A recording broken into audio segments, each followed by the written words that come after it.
Hello दोस्तों, स्वागत है आपका मेरे यूट्यूब चैनल परीक्षा प्लान में। तो कैसे हैं आप लोग? आई होप अच्छे होंगे। तो जैसा कि आप लोगों को पता है कि यूपी टेट के लिए हिंदी के सभी प्रीवियस ईयर के क्वेश्चन मैंने कंप्लीट पढ़ा दिए हैं। मैंने प्राइमरी वाले पेपर से शुरुआत की थी, 2011 वाले पेपर से, और जितने भी प्राइमरी के पेपर हुए हैं सभी के मैंने हिंदी के क्वेश्चन सॉल्व करवा दिए। उसके बाद मैंने जूनियर वाले पेपर की शुरुआत की और जितने भी जूनियर वाले पेपर थे सभी के हिंदी के क्वेश्चन सॉल्व करवा दिए। अब मैं यूपी टेट के लिए जो इम्पोर्टेंट टॉपिक हैं उनकी शुरुआत कर रही हूँ, और ये आज पहली क्लास है जिसमें मैं वर्णमाला को डिटेल में पढ़ाने वाली हूँ। यानी वर्णमाला से संबंधित जितने भी टॉपिक हैं वो सभी आपके इसी वीडियो में कंप्लीट हो जाएंगे, क्योंकि आप लोगों को पता है कि वर्णमाला से संबंधित प्रश्न पूछे जाते हैं यदि आपके एग्जाम में हिंदी पूछी जाती है।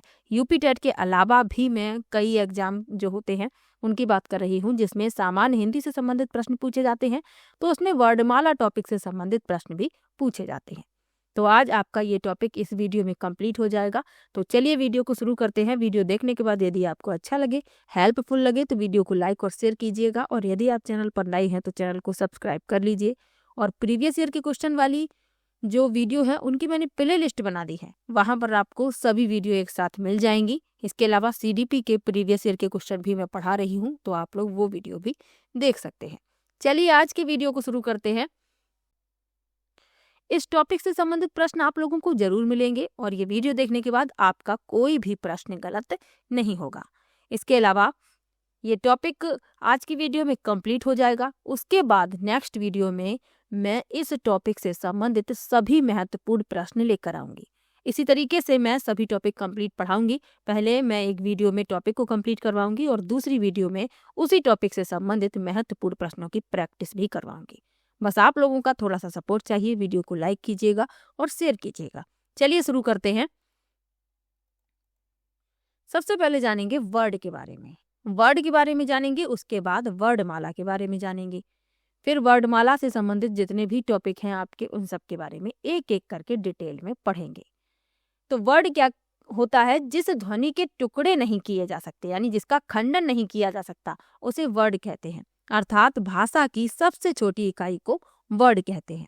जैसे का है, खा है, आ है, ये सभी क्या है? ये वर्ड हैं। मौखिक आधार पर भाषा की सबसे छोटी इकाई ध्वनि है, तो ये भी आप याद रखिएगा। अर्थ के आधार पर भाषा की सबसे छोटी इकाई शब्द है, और भाषा की पूर्णता इकाई वाक्य है। तो साथ में आपको ये सब बातें भी याद रखनी है। तो जिस ध्वनि के टुकड़े नहीं किए जा सकते उसे वर्ड कहते हैं। अर्थात भाषा की सबसे छोटी इकाई को क्या कहते हैं? वर्ड। मौखिक आधार पर यदि पूछा जाए तो मौखिक आधार पर भाषा की सबसे छोटी इकाई ध्वनि है, और अर्थ के आधार पर भाषा की सबसे छोटी इकाई क्या है? शब्द है, और भाषा की पूर्णता इकाई है वाक्य। ये सभी बातें आपको याद रखनी है। वर्ड की परिभाषा भी याद रखनी है। अब मौखिक आधार पर भाषा की सबसे छोटी इकाई पूछ ली जाए तो ध्वनि है, अर्थ के आधार पर भाषा की सबसे छोटी इकाई शब्द है, और भाषा की पूर्णता इकाई वाक्य है। और भाषा की सबसे छोटी इकाई को वर्ड कहते हैं, यानी जिस ध्वनि के टुकड़े नहीं किए जा सकते। तो ये सभी बातें आपको साथ में याद रखनी है। चलिए आगे बढ़ते हैं। अब लिखा हुआ है हिंदी वर्णमाला, यानी हिंदी वर्णमाला के बारे में पढ़ लेते हैं। वर्णों या ध्वनियों के क्रमबद्ध समूह को हम क्या कहते हैं? वर्णमाला। यानी वर्णों का जो क्रमबद्ध समूह होता है उसे कहा जाता है वर्णमाला। अब आपसे पूछ लिया जाए कि मूल रूप से हिंदी वर्णमाला में कितने वर्ण हैं, तो आपको याद रखना है 44 वर्ण हैं, यानी 11 स्वर और 33 व्यंजन। मूल वर्णमाला में स्वरों की संख्या 11, आ से लेकर औ तक, ये भी आपको याद रखना है, छोटा आ से लेकर औ तक, और व्यंजनों की संख्या 33 होती है। यदि संयुक्त व्यंजन कौन कौन से होते हैं? छा, त्र, ज्ञा और स्रा। और द्विगुण व्यंजन अड़ा और ढा और अयोगवाह अंग आहा को शामिल करें तो कुल वर्णों की संख्या 52 हो जाती है। तो बिल्कुल भी आपको कंफ्यूज नहीं होना है। हिंदी वर्णमाला में मूल रूप से 44 वर्ण हैं, और यदि संयुक्त व्यंजन, द्विगुण व्यंजन, अयोगवाह को शामिल कर लिया जाए तो इनकी संख्या यानी वर्णों की कुल संख्या कितनी हो जाती है? 52 हो जाती है। चलिए आगे बढ़ते हैं। अब लिखा हुआ है वर्णों का विभाजन।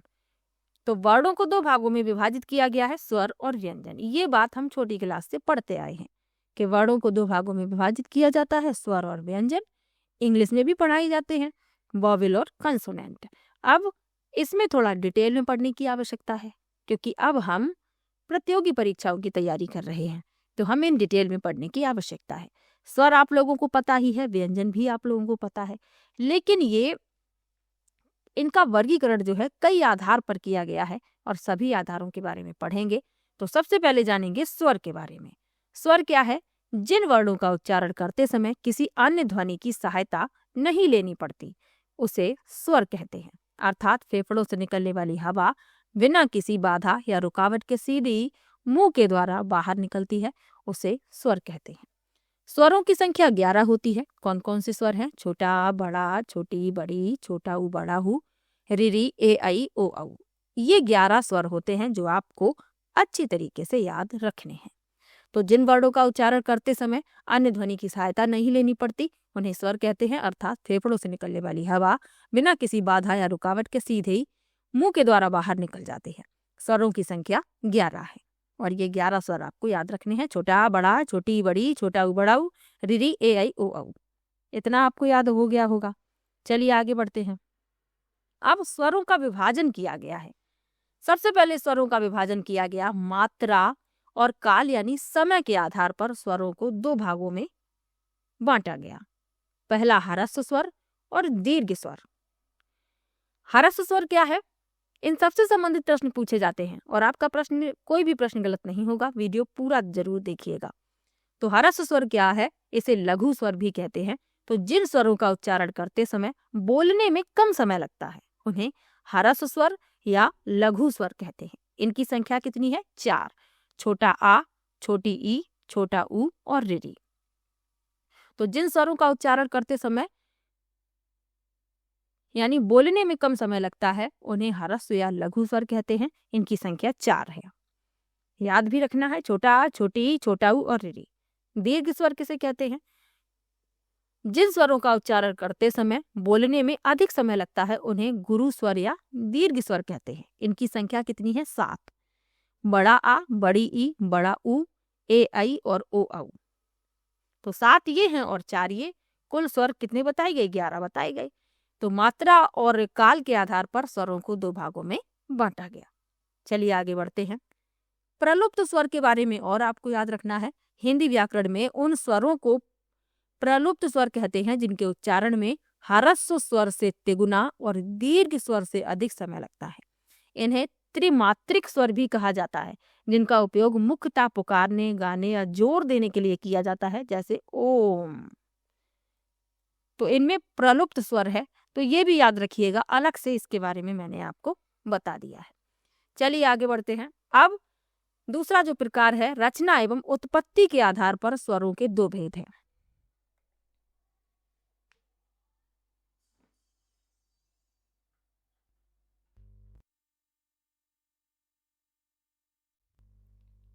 सबसे पहले क्या है? मूल स्वर।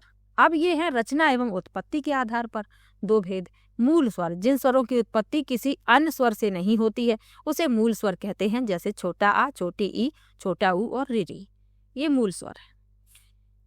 अगला प्रकार है संधि स्वर। जिन स्वरों की उत्पत्ति मूल स्वरों से होती है, उन्हें संधि स्वर कहते हैं। संधि स्वर 2 प्रकार के होते हैं, दीर्घ स्वर और संयुक्त स्वर। दीर्घ स्वर क्या है? छोटा आ और छोटा आ मिलकर बनाते हैं बड़ा आ। छोटी ई और छोटी ई मिलकर बनाते हैं बड़ी ई। छोटा ऊ और छोटा ऊ मिलकर बनाते हैं बड़ा ऊ। तो ये दीर्घ स्वर है। और संयुक्त स्वर क्या है? छोटा आ और छोटी ई मिलकर ए बनते हैं। आ और ए मिलकर आई बनते हैं। आ और ऊ मिलकर ओ बनते हैं और आ और ओ बनकर ओ मिलकर औ बनता है। तो ये संयुक्त स्वर है। तो ये किसके आधार पर थे? ये थे रचना एवं उत्पत्ति के आधार पर 2 भेद। चलिए आगे बढ़ते हैं। तीसरा है ओष्ठ के आधार पर स्वरों के 2 भेद होते हैं, यानी ओष्ठ यानी होंठ। तो होंठ के आधार पर भी कितने भेद हैं? 2 भेद हैं। कौन कौन से? वृत्ताकार और अवृत्ताकार। जिन स्वरों का उच्चारण करते समय होंठ गोल हो जाते हैं, उसे वृत्ताकार स्वर कहते हैं, जैसे छोटा ऊ, बड़ा ऊ, ओ, औ और आ। ये चंद लगा हुआ है, बिंदी नहीं है, ओ पढ़ेंगे इसे, ओ। तो जिन स्वरों का उच्चारण करते समय होंठ गोल हो जाते हैं उसे वृत्ताकार स्वर कहते हैं। ये उदाहरण आपको याद रखने हैं। और अवृत्ताकार स्वर क्या है? जिन स्वरों का उच्चारण करते समय होंठ गोल नहीं होते उसे अवृत्ताकार स्वर कहते हैं। जैसे आ ई री ए ऐ।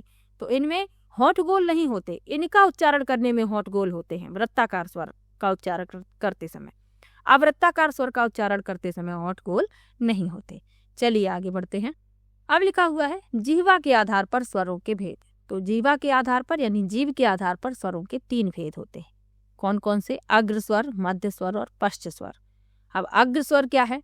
जिन स्वरों का उच्चारण करते समय जिह्वा का अगला भाग सक्रिय रहता है। जैसे छोटी ई, बड़ी ई, ए ऐ रे रे। इन्हें आप खुद बोल के देखिएगा, आपको अंतर समझ में आएगा। दूसरा है मध्य स्वर। तो जिन स्वरों का उच्चारण करते समय जीभ का मध्य भाग सक्रिय रहता है उसे मध्य स्वर कहते हैं। तो जो छोटा आ है ये एकमात्र मध्य स्वर है, तो ये भी आपको साथ में याद रखना है। पश्च स्वर क्या है? जिन स्वरों का उच्चारण करते समय जीभ का अंतिम भाग सक्रिय रहता है। जैसे बड़ा आ, ओ, औ, छोटा ऊ, बड़ा ऊ और ओ। तो ये क्या है? पश्च स्वर है। तो ये आपको याद रखने हैं जीभा के आधार पर स्वरों के 3 भेद। चलिए आगे बढ़ते हैं।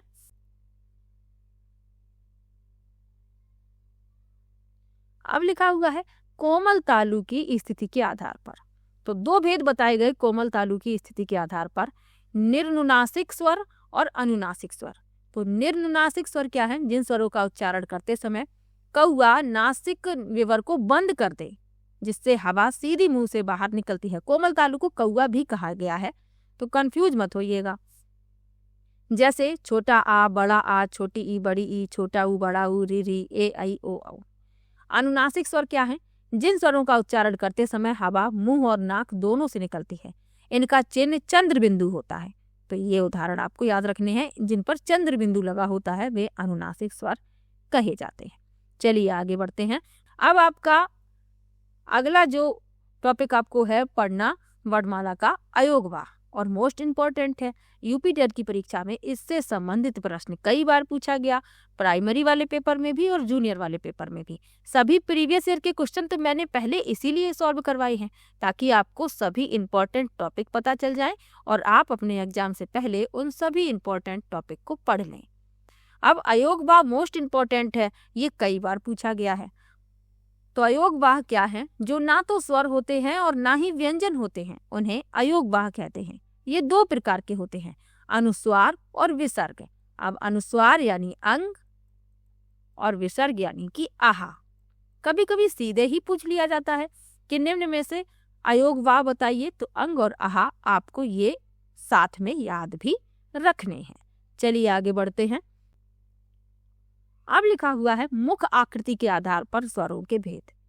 तो मुख आकृति के आधार पर स्वरों के भेद कितने बताए गए? 4। लिखा है तालु तथा मुख की आकृति के आधार पर स्वर 4 प्रकार के होते हैं।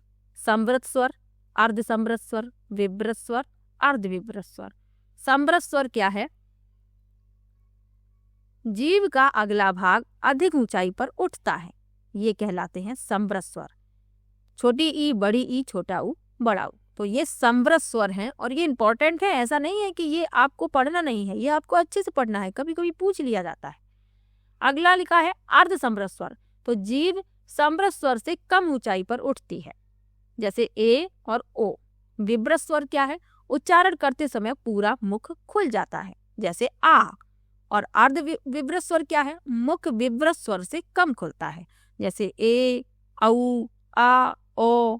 तो इसमें मुख तो खुलता है लेकिन विवृत स्वर से कम खुलता है। तो तालु और मुख की आकृति के आधार पर 4 प्रकार के स्वर बताए गए, समवृत स्वर, अर्धसमवृत स्वर, विवृत स्वर और अर्धविवृत स्वर। चलिए आगे बढ़ते हैं। लिखा है व्यंजन। तो व्यंजन क्या है? वे वर्ड जो स्वरों की सहायता से बोले जाते हैं उन्हें व्यंजन कहते हैं। अब जो व्यंजन है इन्हें बोलने के लिए स्वरों की सहायता लेनी पड़ती है, बिना स्वर की सहायता से ये नहीं बोले जा सकते। उदाहरण जैसे का है, खा है, चा है, छा है। ये जो व्यंजन है इनकी कुल संख्या कितनी है? 33 है। तो ये आपको याद रखने हैं और ये स्वरों की सहायता से बोले जाते हैं। स्पर्श के आधार पर व्यंजनों को 5 भागों में विभाजित किया गया है, स्पर्श के आधार पर। और स्पर्श व्यंजनों की कुल संख्या कितनी है? 25। अब स्पर्श के आधार पर 5 भागों में विभाजित किया गया है। का वर्ग तो ये कंठ की सहायता से बोले जाते हैं, चा वर्ग तालु की सहायता से, टा वर्ग मूर्धन्य की सहायता से, ता वर्ग दंत की सहायता से और पा वर्ग ओष्ठ की सहायता से। तो स्पर्श के आधार पर 5 भागों में विभाजित किया गया है, कंठ, तालु, मूर्धन्य, दंत और ओष्ठ। कंठ का वर्ग के जो वर्ड हैं कंठ वर्ग के वर्ग हैं, चा वर्ग के तालु, टा वर्ग के मूर्धन्य, ता वर्ग के दंत और पा वर्ग के ओष्ठ। स्पर्श व्यंजनों की कुल संख्या 25 है, का से लेकर मां तक, ये आपको याद रखना है। चलिए आगे बढ़ते हैं। अंतास्त व्यंजन और ऊष्म व्यंजन ये भी अलग से पूछ लिए जाते हैं और कई बार पूछे भी गए हैं। तो अंतास्त व्यंजन क्या है? या, रा, ला, वा। और ऊष्म व्यंजन तो तीनों सा इसमें शामिल है और हा इसमें शामिल है। शा, सा, शा और हा, ये क्या है? ये ऊष्म व्यंजन है। अंतास्त व्यंजन या, रा, ला, वा, तो ये साथ में आपको याद रखने हैं। चलिए आगे बढ़ते हैं। संयुक्त व्यंजन क्या है? जो वर्ड 2 वर्डों के मेल से बना हुआ है उसे संयुक्त वर्ड कहते हैं। इनकी संख्या कितनी है? 4 है। जो छा छतरी होता है ये का और सा के योग से बना हुआ है। त्रा त्रिशूल जो आप पढ़ते हैं ये ता और रा के योग से बना हुआ है। ज्ञा ज्ञानी जो आप पढ़ते हैं ये जा और इया के योग से बना हुआ है। और जो सिरा आप पढ़ते हैं ये शा और रा के योग से बना हुआ है। तो इसीलिए ये संयुक्त व्यंजन कहे जाते हैं। इंपॉर्टेंट है, पूछा जाता है। तो छ, त्र, ज्ञा और स्रा ये क्या है? संयुक्त व्यंजन है। और ये किसके योग से बने हैं ये भी आपको याद रखना है। चलिए आगे बढ़ते हैं। कंपन के आधार पर वर्णों के भेद। अब कंपन के आधार पर वर्णों के 2 भेद बताए गए। सबसे पहले बताया गया घोष, या इसी को कहते हैं सघोष। ये इंपॉर्टेंट है, जितने भी वर्णमाला के टॉपिक हैं सभी मोस्ट इंपॉर्टेंट हैं, सभी से संबंधित प्रश्न पूछे जाते हैं। तो घोष या अघोष, तो घोष का अर्थ क्या होता है? नाद या गूंज। जिन वर्णों का उच्चारण करते समय स्वर तंत्रियों में गूंज उत्पन्न हो उन्हें घोष वर्ण कहते हैं। प्रत्येक वर्ग का तीसरा, चौथा और 5वां वर्ण तथा सभी स्वर और या, रा, ला, वा और हा घोष वर्ण होते हैं। ये उदाहरण याद रखिएगा। प्रत्येक वर्ग का तीसरा, चौथा और 5वां, तीसरा, चौथा और 5वां वर्ण। अब का वर्ग में आप यदि देखें, जो का वर्ग है इसमें तीसरा वर्ड कौन सा है? गा है। चौथा कौन सा है? घा है। और 5वां अड़ा है। तो ये क्या है? ये घोष वर्ण है। और सभी स्वर, जितने भी स्वर हैं और या, रा, ला, वा यानी अंतस्थ व्यंजन और हा ये भी क्या है? घोष वर्ण है। चलिए आगे बढ़ते हैं। अघोष वर्ण किन्हें कहते हैं? जिन वर्णों का उच्चारण करते समय स्वर तंत्रियों में गूंज या कंपन उत्पन्न नहीं होता। प्रत्येक वर्ग का पहला और दूसरा वर्ण, तीसरा, चौथा, 5वां तो घोष हो गया या सघोष जिसे कहते हैं। और अघोष क्या है? पहला और दूसरा वर्ण। का है, खा है, चा है, छा है और भी जो वर्ग हैं, टा वर्ग हैं, इसमें टा और ठा, ता वर्ग में ता और था, पा वर्ग में पा और फा और तीनों सा, ये क्या है? अघोष वर्ण है। तो आप लोग ये परिभाषाएं जरूर याद रखिएगा। चलिए आगे बढ़ते हैं। श्वास वायु यानी प्राण के आधार पर वर्णों के भेद। तो श्वास वायु के आधार पर 2 भेद बताए गए, अल्प प्राण और महाप्राण। तो जिन वर्णों का उच्चारण करते समय हवा कम मात्रा में निकलती है वे कहलाते हैं अल्प प्राण। अल्प माने क्या होता है? कम। तो जिन वर्णों का उच्चारण करते समय हवा कम मात्रा में बाहर निकले वे कहलाते हैं अल्प प्राण। तो प्रत्येक वर्ग का पहला, तीसरा और 5वां वर्ण और सभी स्वर और या, रा, ला, वा ये क्या है? अल्प प्राण है। और महाप्राण क्या है? जिन वर्णों का उच्चारण करते समय हवा अधिक मात्रा में बाहर निकलती है वे कहलाते हैं महाप्राण। प्रत्येक वर्ग का दूसरा और चौथा, जैसे खा है, घा है, का वर्ग की बात कर लें, चा वर्ग की बात कर लें तो छा और झा, टा वर्ग की बात कर लें तो ठा और ढा ढक्कन। तो इसी तरीके से जो दूसरा और चौथा वर्ड होता है वो कहलाता है महाप्राण। और जो तीनों सा है और हा ये क्या है? महाप्राण। यानी कि जो ऊष्म व्यंजन है ये महाप्राण है और अंतस्थ व्यंजन अल्प प्राण है। तो ये भी साथ में आपको याद रखना है।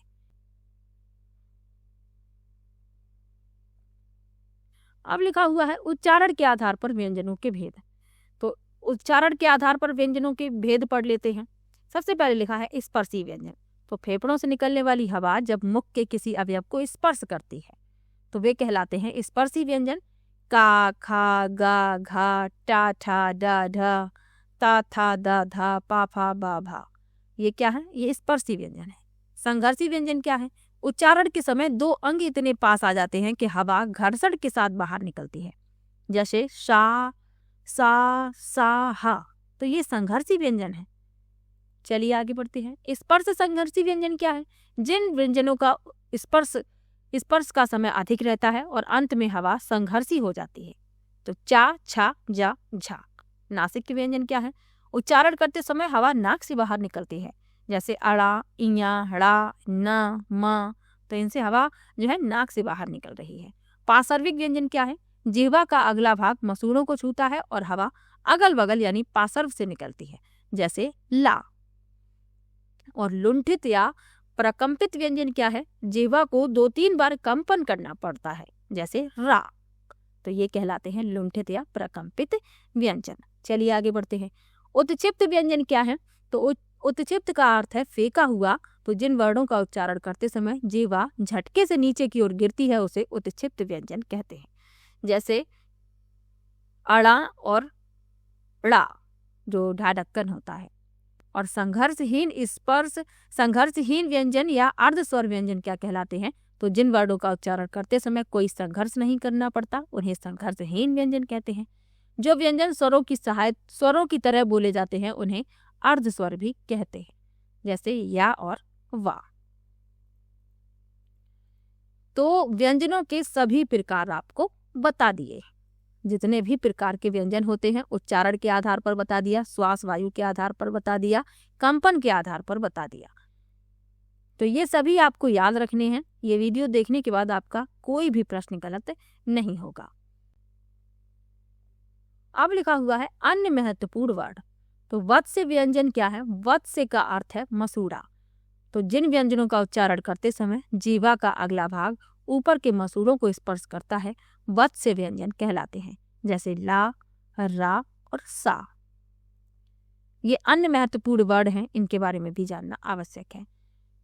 द्वित्व वर्ड क्या है? तो जब एक ही वर्ड 2 बार मिलकर एक नए रूप में आता है उसे द्वित्व वर्ड कहते हैं, जैसे बच्चा, जच्चा, दिल्ली यानी आधा और पूरा जब मिलकर एक नए अर्थ में नए रूप में आता है तो ये कहलाता है द्वित्व वर्ड। और अरबी फारसी वर्ड क्या है?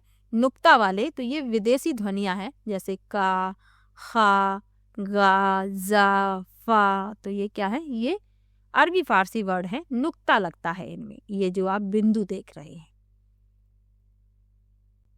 अब हिंदी वर्णमाला में जो आपको 52 वर्ड बताए हैं उनका वर्गीकरण भी आपको जानना जरूरी है। तो यहाँ पर सभी लिखे हुए हैं।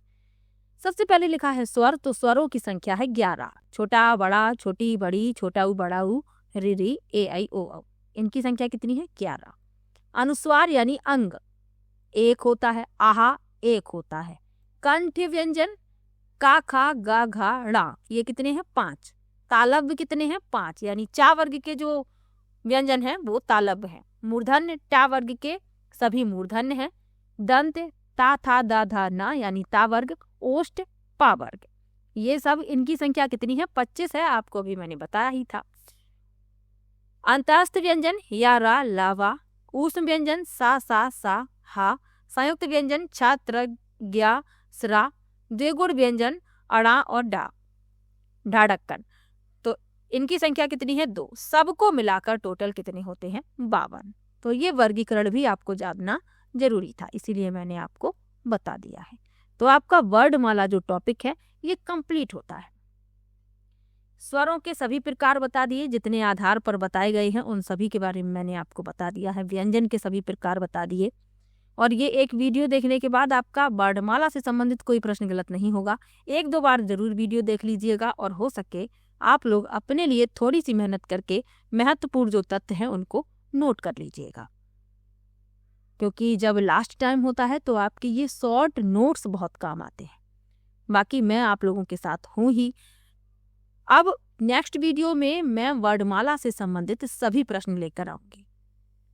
जितने भी महत्वपूर्ण प्रश्न हैं सभी की प्रैक्टिस करवाऊंगी, क्योंकि एक टॉपिक पढ़ने के बाद आप उसके महत्वपूर्ण प्रश्न भी पढ़ेंगे तो वो आपका टॉपिक अच्छे से तैयार हो जाएगा।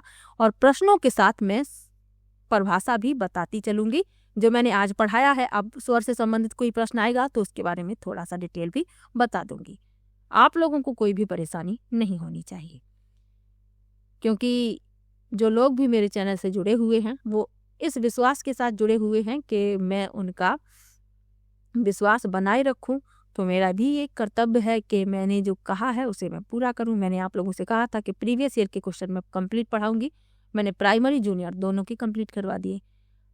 अब मैंने कहा है कि जो आपका सिलेबस है उसके अकॉर्डिंग जो मोस्ट इम्पॉर्टेंट टॉपिक है उन सभी के बारे में डिटेल में पढ़ाऊंगी और उनके महत्वपूर्ण प्रश्नों की प्रैक्टिस भी करवाऊंगी। तो मैं कंप्लीट करवाऊंगी।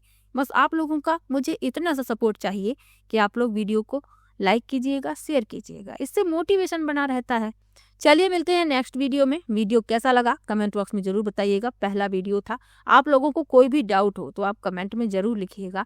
मैं सभी का कमेंट पढ़ती हूँ, सभी को रिप्लाई भी देती हूँ। और वीडियो कैसा लगा ये भी कमेंट में जरूर बताइएगा। नेक्स्ट वीडियो में वर्णमाला से संबंधित सभी महत्वपूर्ण प्रश्न आप लोगों को मिलेंगे। तो चलिए मिलते हैं नेक्स्ट वीडियो में। तब तक के लिए बाय बाय।